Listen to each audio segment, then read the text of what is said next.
Good morning.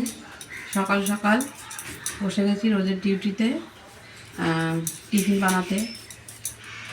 এখন মানে tiffin করবো হচ্ছে কি পনিরের তরকারি আর পরোটা কি লুচি যাই হোক করবো। তো তার জন্যই কাটাকুটি করছি, আলু কেটে নিচ্ছি।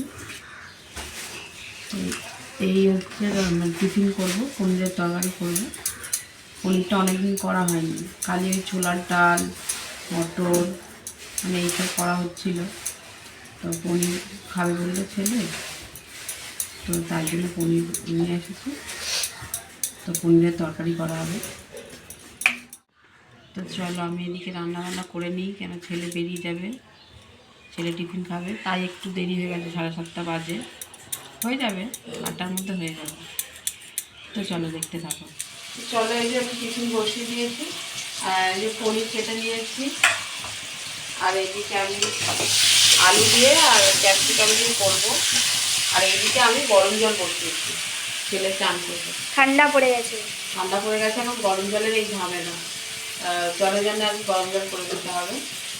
আর এদিকে এটা বসিয়ে দিয়েছি, আর একটু ময়দা মেখে নিয়েছি। ছেলে মেখে শুধু পরোটা করে দেবো, আর আমরা সবাই লুচি খাবো, কেননা লুচি পরোটা না খেয়ে খেয়ে আর ভালো লাগবে না। তো চলো এদিকে করে নিই, তারপরে আবার রান্না বান্না যা করছি শেয়ার করবো তোমাদের সাথে। এই যে গরম গরম রুটি আর পনির করে দিয়েছে। আপনার দিদিভাই এখানে নেই, রুটি করছে এখন। বেরিয়ে যাবো না, আমাকে লুচি খাবে না? না না, দুটো রুটি আর একটা পরোটা নিয়েছি, তো এখনো করছে। হ্যাঁ, আর সব লোক খাওয়ার বাকি আছে, ওই জন্যে ও আসতে পারছে না, ওখানে এখনো রুটি করছে। তাহলে আমি খেয়ে নিই, খেয়ে নাও, কাজে যাবে। হ্যাঁ ঠিক আছে, আপনার দিদিভাই এসে আবার পরে দেখা করুন। তো খাওয়ার টাইমে চলে এসেছি, এখন বাজে 1:05-10 হতে যায়, তাই তো? তো আজকে রান্না করেছি এই যে ডিম ভেজে তরকারি।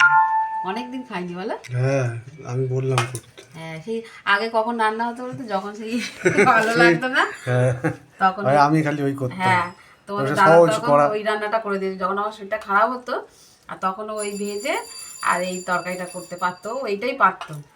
এটা সোজা, আর তাড়াতাড়ি হালকার মধ্যে তরকারিটা খেতে ভালো লাগে। তো আজকে আমি এইটা শর্টকাটে করে দিয়েছি। অনেকদিন হঠাৎ মনে হলো খাইনি, আমি যাই করে নাও তো, কারণ ডাল টাল রান্না করার থেকে আর তরকারিটা খেতেও ভালো লাগে, খেতে ভালো লাগে। আর আজকে হালকা হয়। হ্যাঁ, ওই জন্য এক তরকারি ভাত করেছি, তা খাচ্ছে, ও খাবে। হ্যাঁ খেয়ে নাও। তো চলো খাওয়া দাওয়া করে। তো সন্ধ্যেবেলায় দেখো বসে পড়েছি মুড়ি নিয়ে। এই যে মুড়ি মাখা করছি, এর মধ্যে চানাচুর, ঝুরি ভাজা, লঙ্কা দিয়েছো নাকি? হ্যাঁ হ্যাঁ, আমি খাবো না। তোকেই খাওয়াবো বলে লঙ্কাটা দিয়েছি। হ্যাঁ, তো দুটো লঙ্কা দিয়েছি মুড়ির সাথে, না শীতকালে লঙ্কা ভালো এবার দাদাও খাবে না, দেখো লঙ্কা তো না, না দানা মিশে যাবে। হ্যাঁ, এতে দানা, কাঁচা লঙ্কার আবার কোথায় কি দানা। তো এই হচ্ছে মাখছি, মুড়ি খাবো সন্ধেবেলায়। এখনো তোমাদের দাদা আসেনি, আর মেয়ে তো স্কুল থেকে এসে কিছু খায়নি, ছেলে এসে ভাত খেয়েছে। তো দুপুরবেলা একটু আমাদের তো একটু তাড়াতাড়ি খাওয়া হয়, 1টার সময় খেয়ে নিই। তো এখন বাজে প্রায় 5:30, না 5:30 বেজে গেছে। তো এখন এই একটু হালকা একটু খেয়ে নেবো, তারপর আবার তো 9:30-9টার মধ্যে আমরা খেয়ে নিই, 9:30-9টার মধ্যে খেয়ে নিই। তো চলো মুড়ি মাখা খাচ্ছি। আর মিষ্টি মুড়ি খাবি তো? না, একটু খাবো। এটা একটু খাবি? লঙ্কা আছে, দাদাকে দিয়ে আসবি, দাদাকে একটু দিই। লঙ্কা বেঁচে খাবি না খেয়ে দেখ, হেভি হয়েছে। হুম, আমি এখনো যদিও খেয়ে দেখিনি। এটা দাদাকে দিবি। আর আমি এক গাল খাবো। অনেকটা আছে বাবা, এতটা খেতে পারবো না। তো চলো দেখি এক গাল খেয়ে দেখি।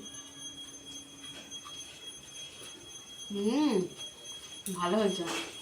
আরো লঙ্কা দিয়ে খেলে হেভি লাগে। না না না না না, তাহলে আমরা খেতাম না। একটা লঙ্কা খেয়ে দেখবি। না না না না। তো ঠিক আছে, চলো খাওয়া দাওয়া করি।